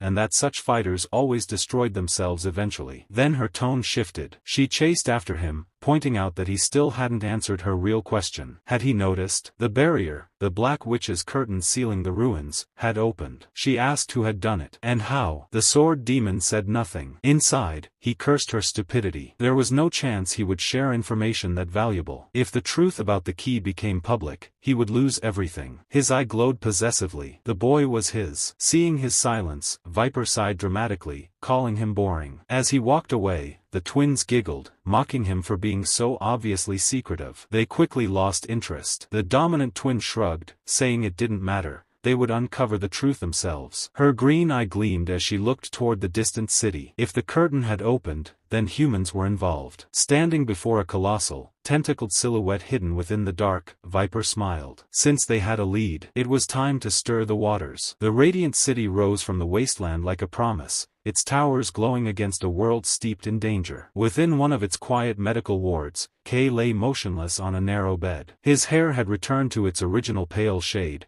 erasing any trace of the chaos that once clung to him. Mari sat close by, fingers folded tightly in her lap, never taking her eyes off his face. Across the room stood Red, Gale, and Ellie Cyan. The three veteran pioneers watched in silence, their expressions heavy. Red's gaze lingered on the unconscious boy. His thoughts drifted back to the Black Lands, the collapsing terrain, the sword demon, the blood. He had sworn that no one under his command would suffer grave harm. Yet Kay's severed hand and the monster's escape stood as proof of his failure. From his pocket, Red removed a cracked pocket watch. Its broken face reflected his own tired eyes. Nothing had changed. He was still making the same mistakes. The weight of command pressed against his chest, and for the first time in a long while, he questioned whether he deserved the title of hero at all. Nearby, Ellie spoke quietly to Gale. She called their survival a miracle, praising Red and Arancha for guiding them through the disaster. Red heard every word but did not respond. His silence was filled with fatigue. Ellie clenched her fists, her voice firm. She vowed to grow stronger, strong enough that she would never slow Kay down again. Red finally spoke, his tone even. There was no need to rush, he said. Strength earned through impatience often came at a cost. Mari listened, confused. She remembered her panic when these legendary colorists had appeared at her workshop,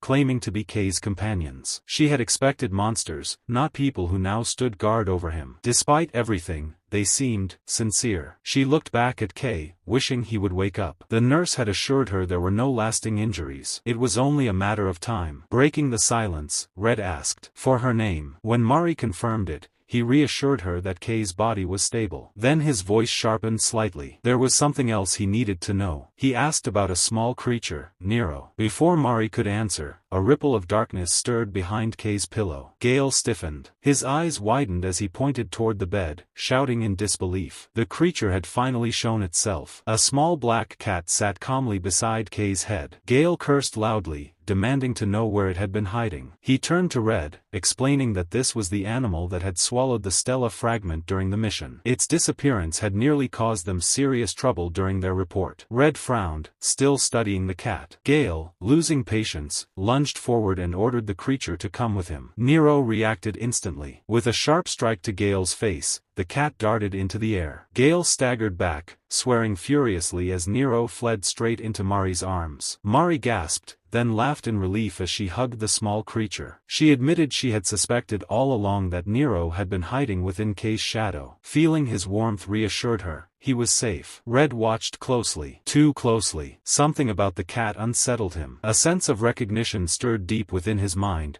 though he could not grasp its source. He wondered if exhaustion was playing tricks on him. Then Nero's mouth began to glow. A cascade of shifting colors spilled into the room as the cat expelled a radiant orb. Mari cried out in shock. Red exhaled, admitting he had been dreading the challenge of retrieving it another way. The stella fragment hovered in the air, bathing the room in prismatic light. Red reached out and closed his hand around it. Relief flickered across his face. They had secured another fragment at last. But the feeling did not last. His expression darkened as he remembered the cost paid for it. Within Kay's mind, the battle replayed. He saw Ellie and Gale struggling, unable to stop the sword demon. He felt again the crushing fear that had driven him forward. He remembered knowing the risk, and stepping in anyway. The nightmare peaked. Kay screamed. He jolted upright, gasping for breath, sweat soaking his clothes. His eyes darted around the room until they landed on Red holding the glowing fragment, with Ellie and Gale standing nearby. Confusion overwhelmed him. Where was he? What had happened to the enemy? Then he looked down. The darkness that once wrapped his hands was gone. Colorless. Panic surged through him. His thoughts spiraled as memories of rejection and exile resurfaced. He scrambled for excuses, terrified that these elite pioneers would cast him aside once they saw the truth. Before he could speak, Red stepped forward. His voice was calm, steady. He told Kay to lift his head. He asked why the boy looked as though he had committed a crime. And with quiet certainty, Red said that appearance, color or lack of it, meant nothing at all. Red spoke again, his voice steady but sincere. He said that what truly mattered was not Kay's color,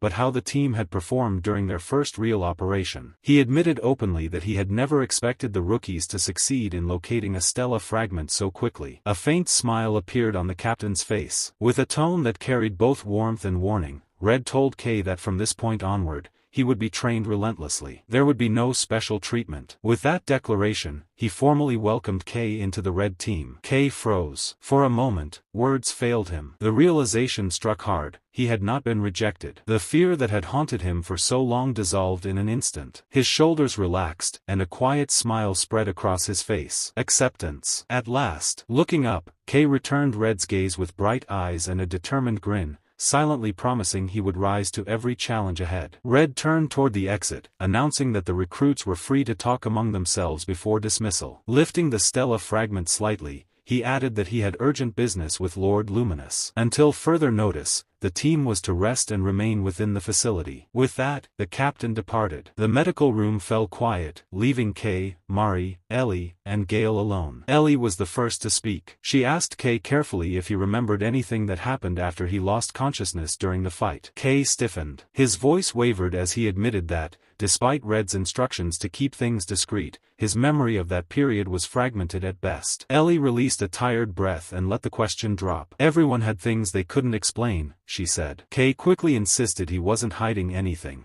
but then, eager to escape the topic, he asked how he could return to his black-colored state. Mari burst into laughter. Telling him not to worry, she proudly declared that she had prepared for exactly this scenario. As the others watched in confusion, she began digging through her bag. With a triumphant grin, Mari produced a small bottle filled with thick, dark liquid. She announced cheerfully that it was black ink. Ellie recoiled in horror, staring at the container as if it might explode. She shouted that it wasn't ink at all, it was toxic waste, something far too dangerous to be carrying around. She demanded to know why Mari even had such a thing. Kay, however, lit up with excitement. Ignoring Ellie's warnings entirely, he called it his personal ink. His expression filled with relief and enthusiasm, as though Mari had just handed him a priceless treasure. Without pausing for a second, Kay uncorked the bottle and swallowed the thick black liquid in one go. Mari watched with a knowing smile, while Ellie stood rooted in place, her mind refusing to process what she was seeing. When the bottle was empty, Kay exhaled deeply. A sense of vitality surged through him as wisps of dark vapor spiraled around his body. The shadowy energy pulsed outward, and his hair rapidly darkened,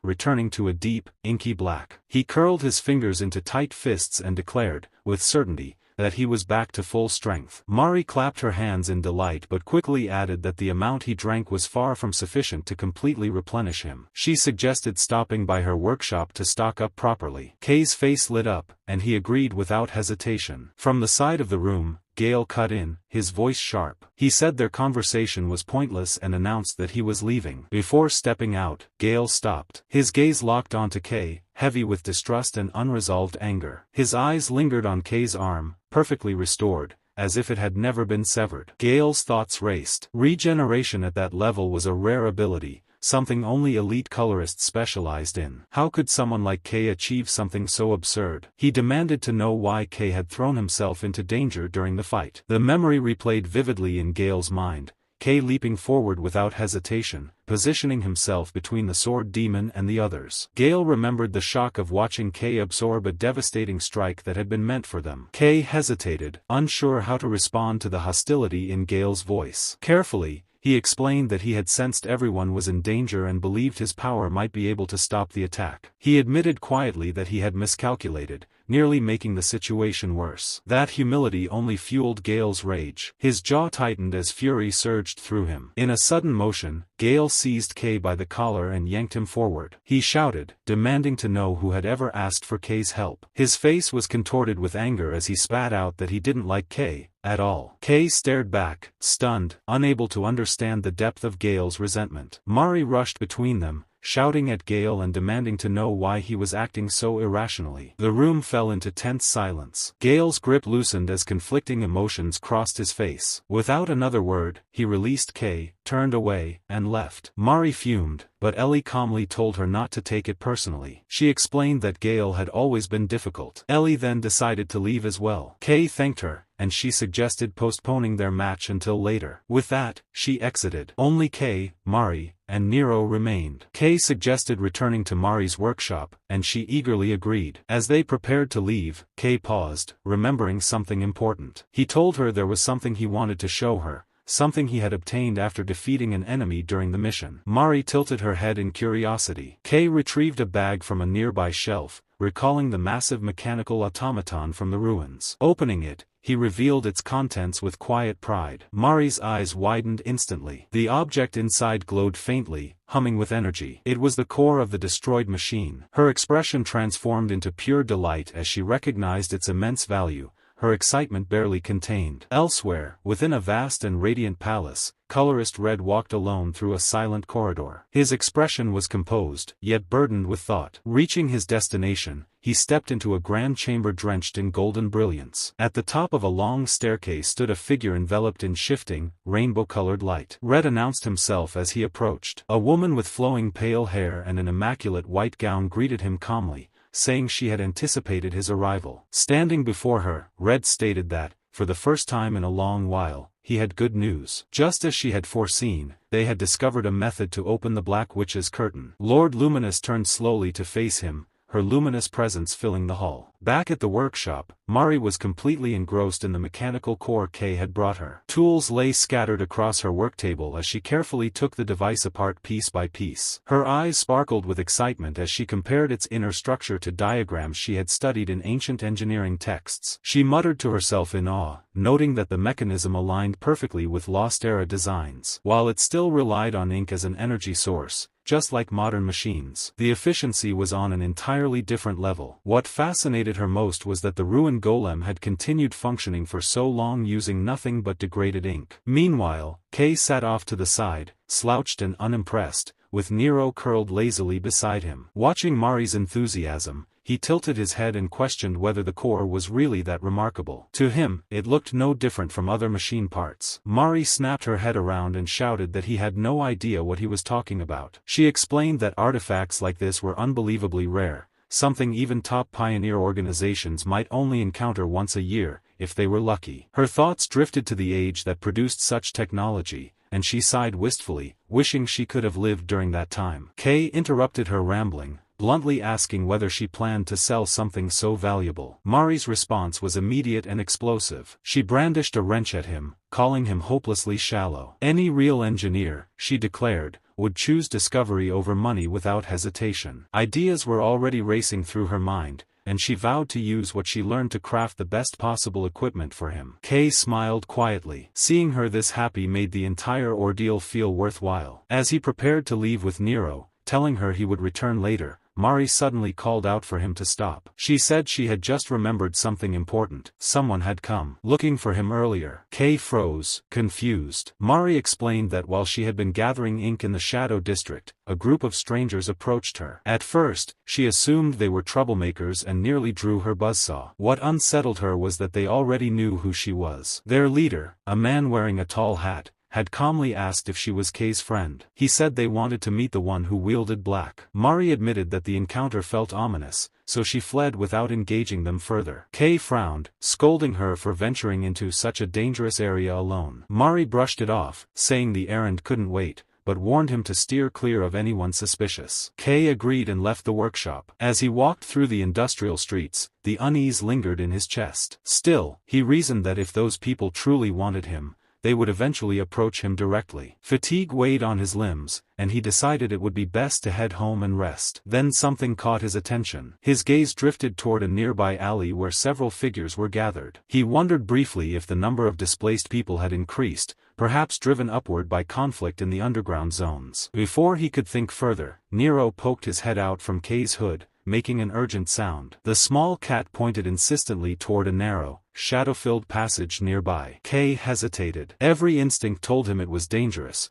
but Nero's instincts had never failed him before. Letting out a resigned sigh, Kay apologized under his breath and followed. Deciding to be cautious, Kay focused his power inward. Dark energy condensed into his eyes, warping his perception. The world shifted as his vision changed, hidden layers revealing themselves. His left eye glowed faintly white as he successfully activated inverted vision. The effect was immediate. Within the pitch-dark alley, a brilliant figure suddenly stood out, glowing with shifting rainbow hues. Kay jolted in surprise. Someone had been standing there silently the entire time. The figure resolved into the form of a woman with pale hair and an elegant gown. Lord Luminous. Kay felt her gaze and called out instinctively, but before he could say more, she turned and stepped into a luminous gateway. Panic flared. Kay shouted for her to stop. If she was the one searching for him, he couldn't allow her to escape unanswered. Clenching his teeth, he rushed forward and plunged into the light. The moment he crossed over, the world twisted. Kay gasped as he emerged into an otherworldly space, towering pillars suspended in nothingness, countless lights drifting like stars. His surroundings were unreal, dreamlike. He spun around in disbelief, struggling to comprehend how quickly everything had changed. Fear crept in as the portal behind him warped and collapsed, sealing shut and leaving him trapped. The woman turned to face him. She remarked calmly that he was just as intriguing as she had anticipated. She admitted she hadn't planned to reveal herself so soon,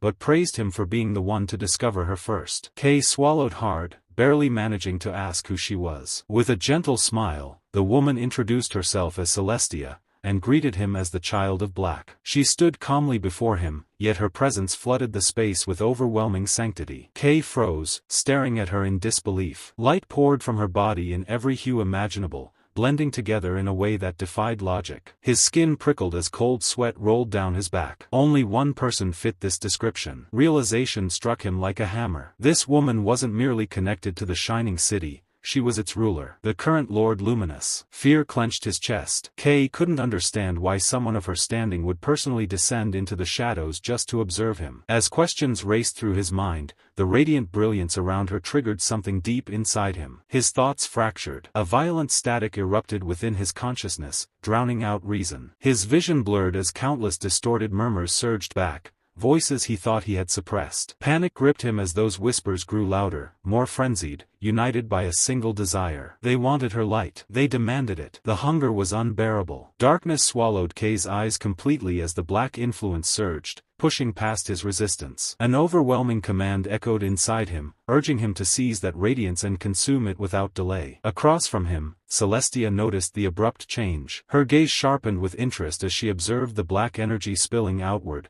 creeping dangerously close to swallowing him whole. Kay swayed, barely clinging to awareness. His words came out broken as he muttered that he hadn't done anything. He didn't understand what was happening. Celestia, however, remained composed. Rather than alarmed, she seemed intrigued. She remarked that it was astonishing he was still alive, given how deeply the darkness had invaded him. To her senses, his presence resembled that of the Black Witch, Nyx, yet something was clearly different. He wasn't mutating. He wasn't losing himself completely. That contradiction fascinated her. She speculated that he must share an unknown link to the witch herself. Celestia then revealed that some among the city's leadership had argued for his immediate elimination, citing the threat he posed. Her eyes gleamed as she stated plainly that she opposed that decision. Watching him endure corruption without collapsing proved his worth. His power, she declared, was far too rare to discard. To safeguard the city's future, embracing the Black was necessary, because great danger always carried the promise of great reward. Deciding it was time to stabilize the situation, Celestia planted her cane firmly against the ground. A blinding surge of pure, cleansing light exploded outward from her, crashing into Kay like a tidal wave. The darkness shattered instantly. The oppressive pressure vanished, leaving Kay gasping as he dropped to one knee, clutching his head. His breathing was ragged, his thoughts still reeling. Of all the times the voices had spoken to him, that one had been the clearest, and the most terrifying. Celestia asked calmly whether he had heard her voice. Kay hesitated, uncertainty etched across his face. He admitted he wasn't sure. She laughed softly, her tone lightening, and told him to relax. There was no need to tense up. She explained that she had simply wanted to see him for herself after hearing everything from Colorless Red. Before continuing, she added that there was something she needed to say first. Her thanks. Kay blinked, confused, and asked what he had done to deserve gratitude. Without answering immediately, Celestia reached into a ripple of shimmering light and drew out a familiar object. The Stella fragment hovered in her hand, glowing brilliantly. She explained that very few people understood its true significance. Kay, she said, had earned her appreciation for retrieving such a precious light. Embarrassed, Kay quickly replied that the achievement belonged to Red and the rest of the team, not him alone. Celestia acknowledged this with a nod, but her gaze sharpened as she corrected him. What truly mattered wasn't the retrieval, it was the fact that he had opened the Black Witch's curtain. She asked him whether he truly understood what that meant. Kay stood there, stunned, unable to respond. Celestia then revealed the truth. Not even someone like her, a luminous, had ever managed to open those curtains. The barriers could only be unlocked by the Black Witch herself. Across the Blacklands, countless Stella fragments lay sealed behind those veils. The city had fought endlessly to obtain them, yet every fragment they possessed so far had only been acquired by chance, exposed beyond the curtains. Kay stared at her, completely lost. He admitted that he didn't understand why she was telling him all of this. He didn't even know what the fragment was used for, or why it mattered so much. Celestia paused, then gave a soft, knowing smile. She admitted that she should have explained the fragment's function from the beginning. Words alone, she decided, would never be enough. Some things had to be seen. Her gaze sharpened as she issued a quiet warning. What she was about to show him was not knowledge meant for the masses. Only a select few knew the truth, and Kay must keep it to himself. Before he could respond, the world shifted. Kay's breath caught as the ground beneath his feet dissolved into light. In the next instant, he found himself standing atop a radiant platform suspended high above the world. Panic surged through him as he looked around. Far below, the shining city stretched outward like a sea of brilliance. Beyond its borders loomed an endless wall of absolute darkness, towering and suffocating, cutting the light off from the rest of the world. His heart pounded as he demanded to know where they were. Nearby, an enormous palace shimmered, its structure carved from light itself, majestic, overwhelming, and unmistakably powerful. Celestia remained calm. She told him not to be afraid. They were simply standing within her domain, her residence. Raising her hand, she revealed the Stella fragment once more. She told Kay that he was the first person she had ever shown this truth to. Then, extending her palm toward the distant horizon, she instructed him to watch carefully. The fragment responded. A blinding column of pure brilliance erupted skyward, white light intertwined with countless colors, roaring into the heavens. The air trembled as the energy detonated outward, releasing a thunderous wave that rippled across the sky. Kay stood frozen, his mind unable to keep up with what his eyes were witnessing. From their vantage point, he watched as the impossible happened. The immense black boundary surrounding the city moved. Driven back by the overwhelming force of light, the wall of darkness recoiled, retreating inch by inch. The territory of safety expanded before his eyes, carving new space from the Blacklands themselves. Kay could only stare in silent awe, finally understanding. This was the true power of the Stella fragment. Within the radiant city, a newspaper vendor's voice rang out from a bustling street corner. Fresh headlines were shouted into the air as colorful paper drifted down, welcoming another bright morning. Citizens quickly gathered, papers in hand, their faces filled with amazement as they reread reports of yesterday's miracle. Excited voices overlapped as people discussed how Lord Luminous had unleashed a towering beam of light that forced the Black Lands to retreat. It was the first time in decades that humanity had reclaimed ground from the encroaching darkness. Hope spread quickly. Many believed the city's borders would continue to expand, making life safer and pushing monsters farther away. Some even dared to dream of completely erasing the Black Lands one day. Eyes often drifted toward the glowing castle at the city's heart. People whispered about the enigmatic Lord Luminous. Rarely seen, always distant, yet tirelessly guarding the light that protected them all. Inside a crowded establishment, a loud voice announced the formation of a new pioneer squad, urging anyone with ambition, or coin, to invest. At a quiet table nearby, Kay sat alone. His face was hidden beneath a hood as he casually read a newspaper. Nestled within his cloak, Nero, the black cat, gnawed happily on a snack while peeking out at the noise. Kay found the city's excitement unsurprising. After an event of that scale, such chaos was only natural. Only hours earlier, he had stood within an ethereal realm, facing Celestia, her form glowing with gentle brilliance. She explained that the Stella fragment he had recovered was extraordinary, an artifact capable of unlocking countless possibilities. Her expression soon turned grave. Celestia warned him of the Black Hand, an organization connected to the powerful foe Kay had encountered. They, too, were searching for the fragment. Once they learned of his abilities, they would pursue him without mercy. Sensing his unease, Celestia reassured him. The city had resisted the Black Hand for years, and she vowed to shield him while he remained under her protection. Yet sorrow flickered across her face as she revealed a difficult truth. Despite the celebrations, the city was straining every resource it had simply to endure the ongoing war. Meeting Kay's gaze with her iridescent eyes, she told him plainly, he was different. Because of that difference, people would either fear him or seek to use him. Still, she promised that any threats arising from her side would be handled. Kay was told to continue working as a pioneer, just as he always had. Kay glanced back, still tense beneath the weight of her presence. Before dismissing him fully, she added that the Red Team would receive proper compensation for their success. Now, back at the table, Kay folded his newspaper and set it aside. Having rested for a day, he wondered what his next move should be. His thoughts drifted to Mari, remembering her frustration after nearly exhausting her supply of ink. With that in mind, Kay made a decision.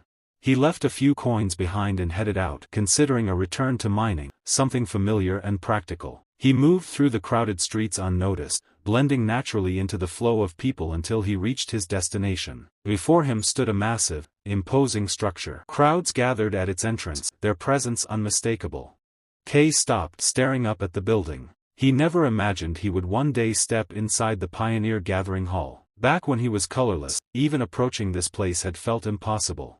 Things were different now. Drawing a breath, Kay pulled back his hood. He straightened his posture, reminding himself that he no longer needed to hide. With quiet resolve, he stepped forward. The moment he entered, the atmosphere shifted. Conversations halted. One by one, pioneers turned their heads, eyes fixing on the dark-haired youth who had just walked in. A low murmur rippled through the hall the moment he stepped inside.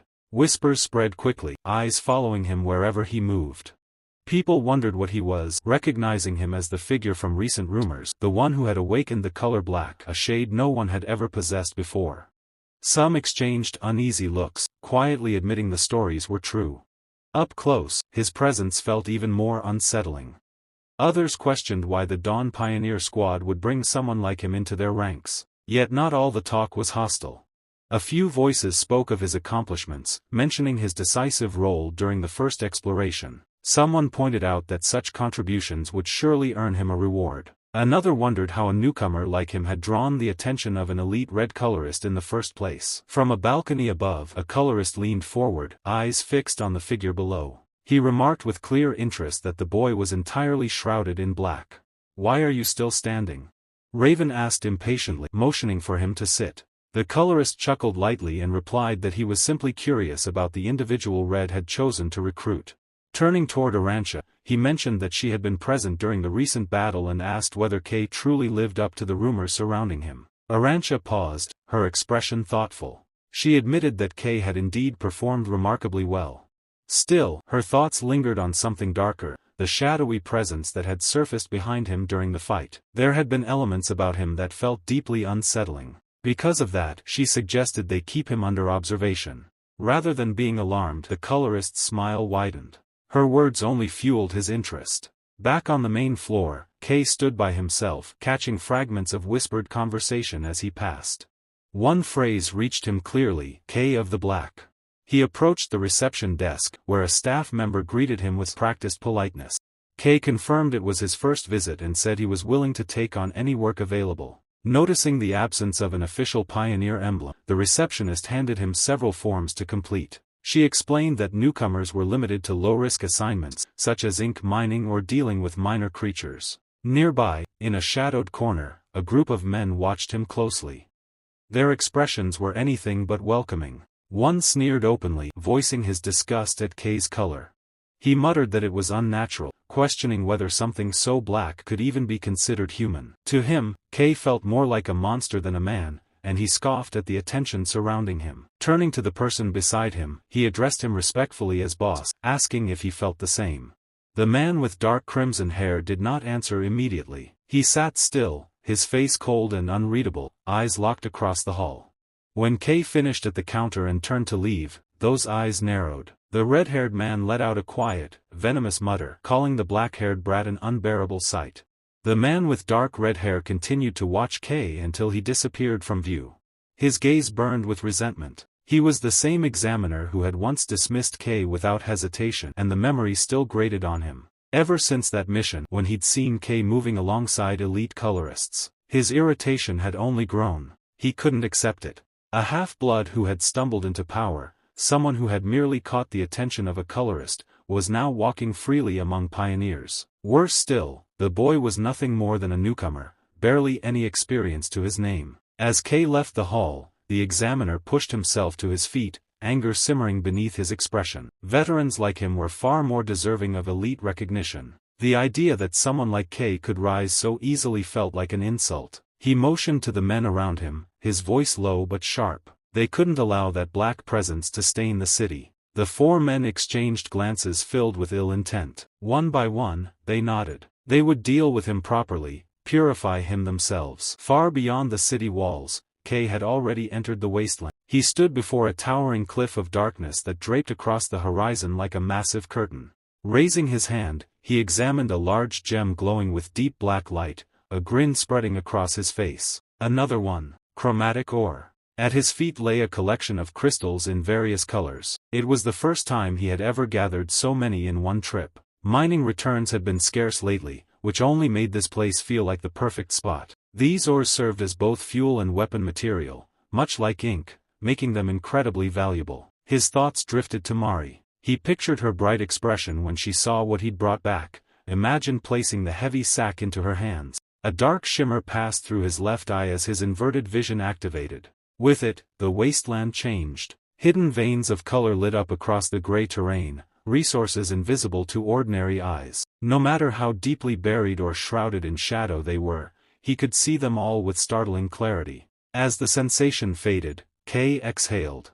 The technique consumed too much color to maintain for long. He would have to be careful. He chuckled softly and glanced at the black cat perched on his shoulder. Jokingly, he told Nero that at this rate, the cat might not get a turn anymore. Nero simply nodded, staring at the two bulging sacks filled with ore. Kay blinked. He had finished far faster than expected. Carrying this much back now would attract unwanted attention. Deciding not to rush, he chose to linger in the wastelands a while longer. If time allowed, he might as well use it wisely. With Nero still resting against him, Kay took out a dark gem and steadied himself. Training came first. His thoughts turned to his core ability, Ink Drain. He remembered how it had absorbed attacks during both the exam and the mission. Though it required physical contact, there were moments when the power surged on its own, slipping beyond his control. That unpredictability worried him. If he wanted to survive, he needed mastery over it. He picked up a few blue-hued gems,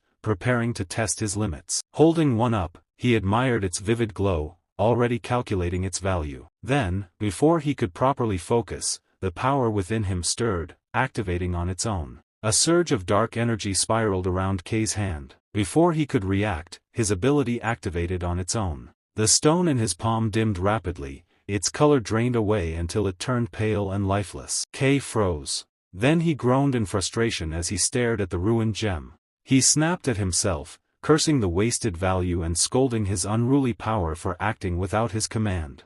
After a moment, he forced himself to breathe. The loss stung, but it wasn't meaningless. He had felt it clearly this time. Looking back on everything he had experienced, a pattern began to emerge. The brighter and more intense a color was, the harder his ability pushed forward on its own. It reminded him of the strange whispers he had sensed near Lord Luminous. The realization sharpened his focus. If he wasn't careful, this power would eventually dictate his actions instead of the other way around. His gaze drifted to the dark aura lingering near his chest. He wondered what truly happened to the colors he absorbed. Did they simply collapse into black, or did their individual qualities remain within him? Could they be drawn out and shaped differently? A thought took form. If black was the convergence of all colors, then perhaps his existence mirrored that of Lord Luminous in some way. The idea struck him with sudden clarity. Could I use every color? His heart pounded as he reached that conclusion. Kay closed his eyes, searching for the sensation he had felt before, the precise moment when power responded to his will. He needed to remember it. Control depended on that memory. An image surfaced in his mind, Team Leader Red, standing like an inferno. Kay recalled the oppressive heat, the overwhelming crimson aura that had seemed to scorch the air itself. Maybe that intensity was the key. Holding a red gem, he focused deeply. Heat surged through him, so fierce it felt as though his entire body was on fire. Then everything went wrong. His control slipped. The gem cracked violently, exploding into fragments that scattered across the ground. Kay stared at the remains, stunned and disheartened. Alone beneath the open sky, surrounded by silent rock and dust, he let out a tired breath. Mastering this ability was far from simple. Expecting immediate success had been foolish. Still, he refused to give up. Gritting his teeth, Kay resolved to keep training until the sun disappeared beyond the horizon. Hours passed. Darkness settled over the canyon. Kay trudged through a narrow ravine, breath coming heavy as sweat soaked his clothes. A bulging sack of gathered resources weighed down his shoulders. He tightened his grip, silently wondering if his greed had pushed him too far. Then a voice slithered out from the shadows ahead, mocking, slow, and cruel, calling him a pathetic, sluggish bastard. Kay's steps slowed. He lowered his gaze and froze. Four dark figures stood ahead, completely sealing off the narrow pass. As his eyes adjusted, their outlines sharpened, and recognition struck. They were pioneers, the same men he had noticed earlier in the gathering hall. At their front stood the red-haired leader. His expression was cold and openly hostile, his three companions spreading out behind him like hounds waiting for a signal. Kay turned slightly, then looked back at them, confusion flickering across his face. He hadn't expected to run into anyone out here.